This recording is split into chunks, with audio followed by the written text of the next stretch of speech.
आशीर्वाद यहाँ पर धरती के भगवान से। कुछ दिन आकर यहाँ रहो परिवार सहित आराम से। समाधि साधना कराना ये हर एक के बस की बात नहीं है। हर एक निर्यापक नहीं बन सकते हैं। निर्यापक बनना अलग चीज है। नाम से निर्यापक लगा दिए तो क्या हुआ?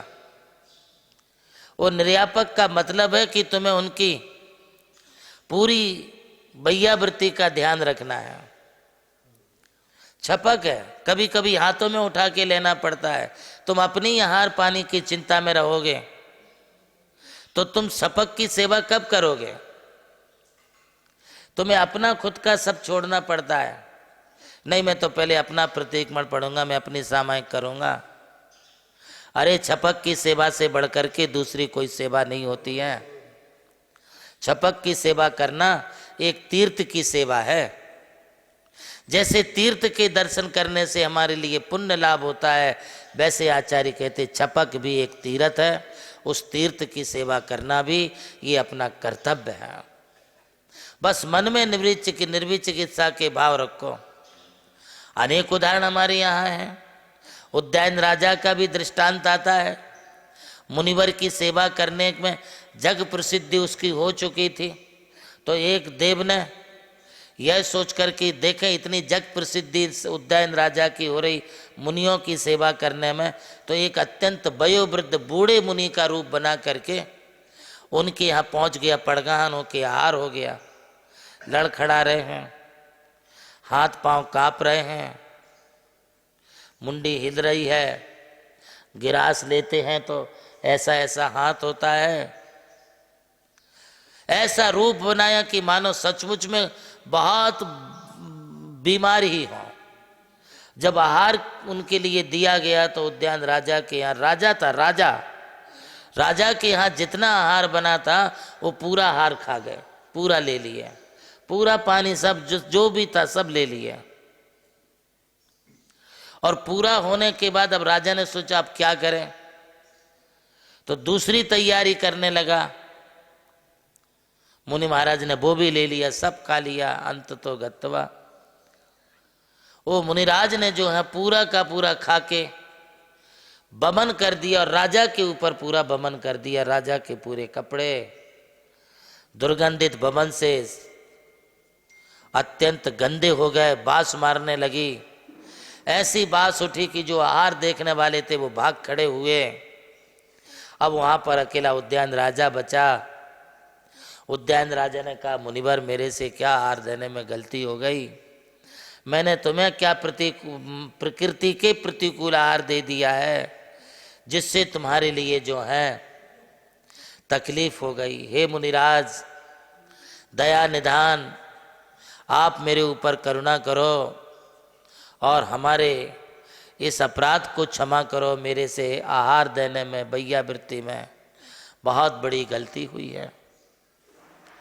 सारी साफ सफाई की, खुद को, मुनिराज को धोया, खुद को धोया। पूरा जितना आहार में पूरा कमरा भर गया था गंदगी से, वो भी सारी धो के निकाली। मुनिराज के लिए ऊंचे एक पाटे पर बैठाया। बोले गुरुदेव आप अस्वस्थ नजर आ रहे हैं, अभी आप बैठिए पाटे पर। पाटे पर बैठाया, उनकी पूजा आरती की। ये सब करने के पश्चात जो हैं मुनिराज ने जब उसकी भक्ति सेवा के भाव देखे, तब अपना पूरा वही देव के रूप में प्रकट होकर के कहा राजन मैं कोई मुनिराज नहीं था, मैं तुम्हारी परीक्षा के लिए आया था, यह देखने के लिए कि लोक में तुम्हारी जो जग प्रसिद्धि है कि उद्यान के समान सेवा करने वाला, उद्यान के समान निर्विचिकित्सा अंगिकाधारी, उद्यान के समान गिलानी को जीतने वाला कोई दूसरा नहीं है। आज मैंने जो सुना था उससे भी ज़्यादा बढ़कर के आपको पाया है। उस देव ने जो परीक्षा लेने आया था उठ करके प्रणाम करके राजा को प्रणाम करके कहा राजन तुम धन्य हो। ऐसे निर्विचिकित्सा अंग से तीर्थंकर प्रकृति का आश्रय होता है, बंद होता है इन शुभ परिणामों से। अरे क्या गिलानी करते हो एक दूसरे से, क्यों एक दूसरे के प्रति तुम जुगुप्सा और घृणा के भाव रखते हो। ये घृणा पापी से नहीं, पापों से करो। जब तुम ये घृणा पापी से करोगे तो तुम्हारे लिए सम्यक दर्शन की पुष्टि नहीं होगी। पापों से करो, पापों से घृणा करो। शरीर को देख करके क्या किसी के प्रति आज तुम गिलानी कर रहे हो?